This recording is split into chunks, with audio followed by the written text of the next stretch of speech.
सर्वप्रथम आपल्या सर्व पत्रकारांचे स्वागत। उद्या 1 मे आहे। सर्व कामगारांना कामगार दिनाच्या आपल्यामार्फत शुभेच्छा। आजची पत्रकार परिषद ही भाजपची ज्यांना जी पराभवाची नांदी दिसू लागलेली आहे त्या पार्श्वभूमीवर आहे। कारण भाजपच्या कार्यालयातील त्यांचा जो स्टाफ आहे आणि ज्यांनी आजपर्यंत भाजपचं काम केलेलं आहे असे 2 उमेदवार ज्यांची पूर्ण कुंडली आपण इथे काढलेली आहे, आपल्यामार्फत दाखवतोय की करण सिंग संजय पवार याचा जर स्टॅम्प पेपर आपण बघितला असेल तर त्याचं करण पवार म्हणून त्यांनी नाव दिलेलं आहे। त्याचं आधार कार्ड जे आहे, आधार कार्ड नंबर 471047920699 ते आधार कार्ड करण सिंग संजय पवार या नावाने रजिस्टर्ड आहे। आधार कार्ड व फॉर्मचा फोटो आपण जर पाहिला तर वेगळा येतो। त्याचबरोबर त्यांनी जो स्टॅम्प पेपर घेतला आहे त्या स्टॅम्प पेपरवर नाव आहे करण सिंग संजय पवार आणि त्याचा नोटरी क्रमांक जर आपण पाहिला तर 383 दिनांक 24/4/2024 ॲडव्होकेट हेमा डी शर्मा ह्या नावाने सगळं तयार आहे। हे सगळं दाखवण्याचं तात्पर्य की आपण या करण सिंगचा जर फॉर्म बघितला मागच्या मागे तुम्ही या जर पाहिला तर रिसिव्ड ॲट 1441 ऑन 25 एप्रिल 2024 हे अक्षर आपण बघून घ्या। त्याच्यानंतर मी आपल्याला दुसऱ्या उमेदवाराचं सुद्धा डिटेल्स देणार आहे। आपण जर पाहिलं ही हँडरायटिंग भरलेली तर आपल्या लक्षात येईल की हे कशा प्रकारचं भाजपनी षडयंत्र करून की करण पवार नावाचा दुसरा उमेदवार देऊन लोकांची दिशाभूल करण्याचा प्रयत्न केलेला आहे। आपल्याला सुद्धा स्मिता वाघ नावाचे 2 उमेदवार ह्या मतदारसंघात आहेत किंवा मतदार आहेत, पण आपल्याला त्याची गरज लागत नाही कारण आपल्याला माहिती आहे की शिवसेनेकडे असलेला उमेदवार आपला शिवसेनेचा उमेदवार याच्यावर आपल्याला विश्वास आहे। पण अशी कटुनीती करून फॉर्म करण सिंग नावाचा शोधायचा आणि त्याचे जे सगळे सूचक आहेत हे भाजपचे पदाधिकारी आहेत, सगळे जे आहेत ते भाजपचे पदाधिकारी आहेत।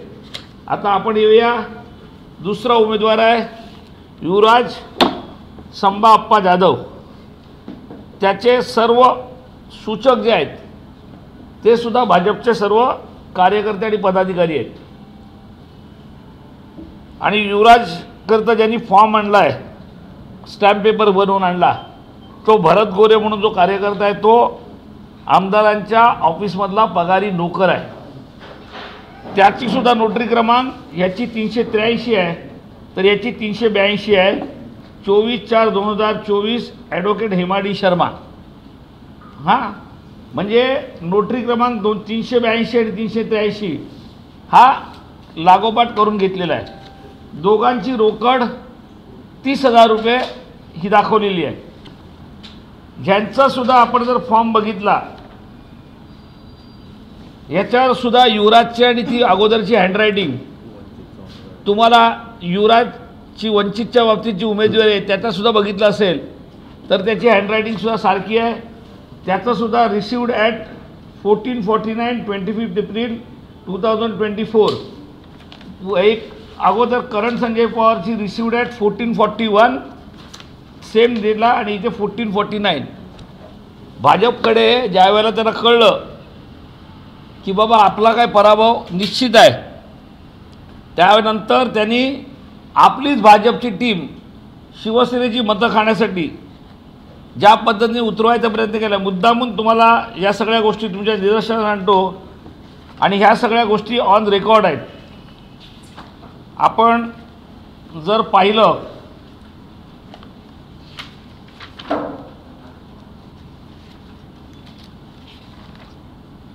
तर हे सगळे फोटो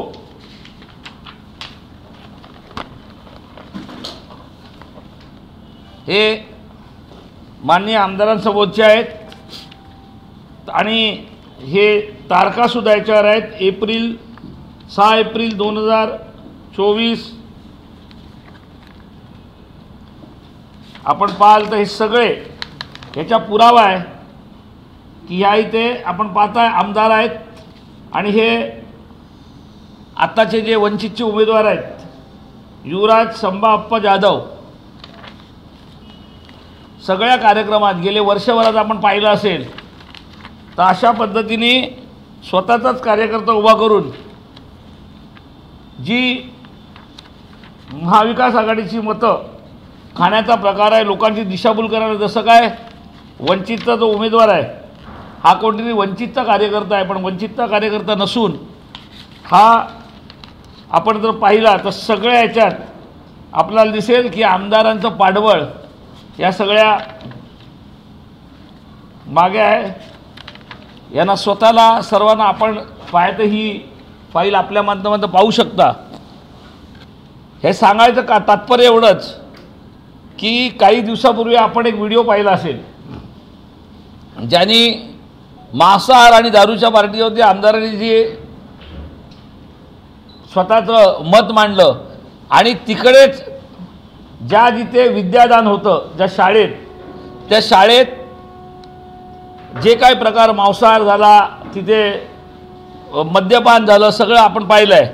भाजपला आता एक गोष्ट कळून आली आहे की ह्यांच्यासमोर आपला निभाव लागणार नाही आणि त्याच्यामुळे अशा प्रकारचं षडयंत्र करून की भाजपचाच पदाधिकारी वंचितसाठी द्यायचा आणि तो वंचितचा मग अल्पसंख्याक समाज असेल, आपला मागासवर्गीय आपले जे समाज असेल, ह्या इथे हा उमेदवार चालवायचा आणि जी मतं आज आपण पाहिलं असेल की शिवसेनेला जर मिळणार आहेत ती कुठेतरी थांबवायसाठी आपणच स्पॉन्सर करून उमेदवार देऊन त्यांना पराभव आपला दिसतोय तर त्याच्यापासून कसं मार्ग काढता येईल हा त्यांचा प्रयत्न आहे.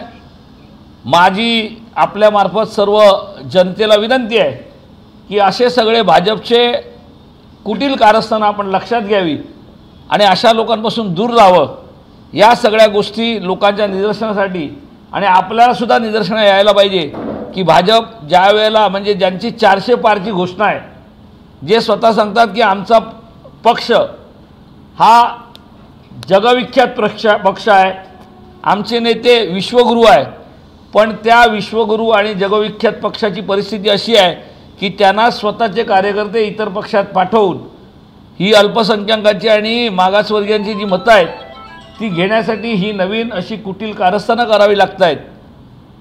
ज्यांना दुसऱ्याचे पक्ष फोडून, आमदार फोडून, खासदार फोडून आपला पक्ष वाढवता येत नाही, पण आता ज्या वेळेला ज्यांनी सांगितलं की जळगावमध्ये 5 लाख पार जाऊ, आज त्यांना स्वतःची मताची टक्केवारी मेंटेन करण्यासुद्धा त्यांची दमछाक निघते आणि असे प्रकार सर्व करावे लागते. देखो अगर जर तुम्ही सांगता की तुम्हाला कशा प्रकारे कळलं तर हा जो उमेदवार आहे याला फॉर्मसुद्धा भाजपचे जे आमदार आहेत त्यांच्या कार्यालयाची स्टाफने तो फॉर्म आणलेला आहे. दोन्ही फॉर्म जे भरले ज्यांनी त्यांची हँडरायटिंग बघा, हँडरायटिंग सारखी आहे आणि त्याचे सूचक जे आहेत, कारण अपक्ष उमेदवाराला सूचक द्यावे लागतात, ते सूचकसुद्धा भाजपचे कार्यकर्ते आणि पदाधिकारी आहेत. मग ह्याच्यानंतर आपल्याला आपल्या मनात शंका राहिली आहे का की उमेदवार भाजप पुरस्कृत आहेत की नाही म्हणून? आपल्याला मी पूर्वीच सांगितलं की त्यांनासुद्धा आपला पराभव डोळ्यासमोर दिसतोय आणि त्याच्यामुळे ज्यांनी मोठमोठ्या वल्गना केल्या होत्या की फक्त आता 5 लाखाच्या वर किती, त्यांना आता भीती वाटली आहे की आपल्याला 5 लाख मतं तरी पडतील की नाही, त्याच्यामुळे ही सगळी कारस्थानं चालू आहेत. आपल्याला दाखवलं मी, त्याचं नाव करण सिंग संजय पवार आहे, आधार कार्डावर आहे, त्यांनी जो 100 रुपयाचा स्टॅम्प पेपर घेतला आहे त्याच्यावर सुद्धा करण सिंग संजय पवार आहे. पण असा कोणतरी एक मतदार शोधून काढायचा ज्याचं उमेदवाराच्या नावाशी साम्य आहे, निशाणी घेताना सुद्धा त्या साम्यासारखी निशाणी घ्यायची आणि कुठेतरी लोकांना संभ्रमात ठेवायचं आणि जी करण पवारना मतं पडणार आहेत ती मताची टक्केवारी कुठे खाली आणायचा प्रयत्न करायचा, हा केविलवाणा प्रयत्न भाजपचा आहे. कसा आहे बघा, वंचितला ह्या इथे उमेदवार सापडत नव्हता, आपण पाहिलं असेल वंचितच्या उमेदवारांनी अर्ज हा 2:45 वाजता शेवटच्या टप्प्यात भरलेला आहे आणि त्याच्यामुळे आपल्याला मी दोन्ही मुद्दामून त्या नोटरी दाखवल्या की दोन्ही उमेदवार धरपकड करून आणलेले आहेत. वंचितला जाब विचारायचा म्हणजे वंचित ही भाजपची बी टीम आहे हे आपल्याला पूर्ण महाराष्ट्रात दिसलेलं आहे आणि त्याच्यामुळे वंचितला जाब विचारण्यापेक्षा, कारण वंचितचा स्वतःला उमेदवार इथे सापडला नाही. आपण पाहिलं असेल 25 तारखेला शेवटला 2:45 वाजता त्यांना धरपकडून आणून त्याच्यावर भाजपच्या 10 सूचक त्यांना द्यावे लागले. भाजपचा जो भारत गोरे आहे त्यांनी जो फॉर्म स्टॅम्पवर जाऊन आणलेला आहे, तर त्याच्यामुळे त्यांना जाब विचारण्यापेक्षा लोकांना लक्षात यायला पाहिजे की हे सगळी कारस्थानं भाजप स्वतःचा पराभव वाचवायसाठी हे सगळं करत आहे.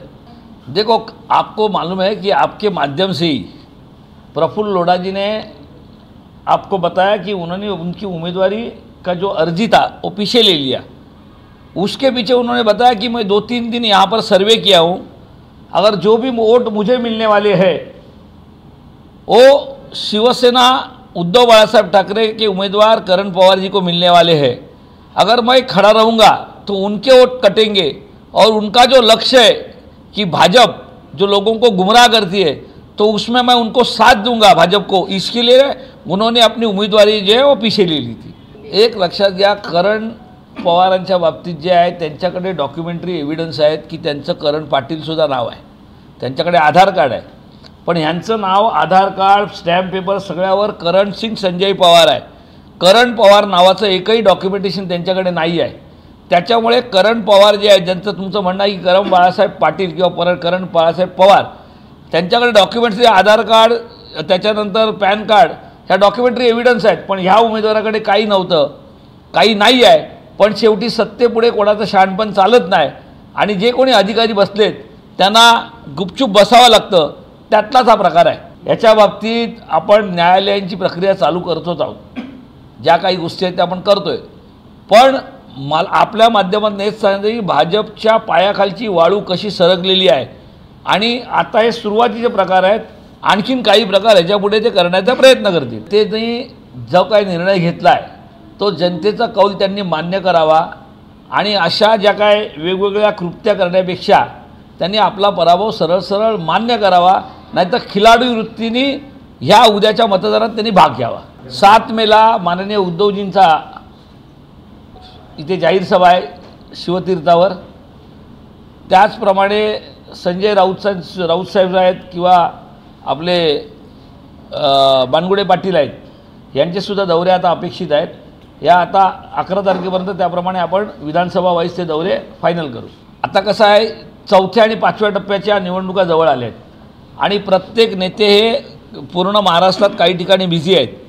तरीसुद्धा आपलं चाललं आहे की पवारसाहेब असतील, बाळासाहेब थोरात असतील, उद्धवजी असतील, संजय राऊत साहेब असतील, यांचा आपण एक संयुक्त कार्यक्रम करण्याचा प्रयत्न करतो आहे.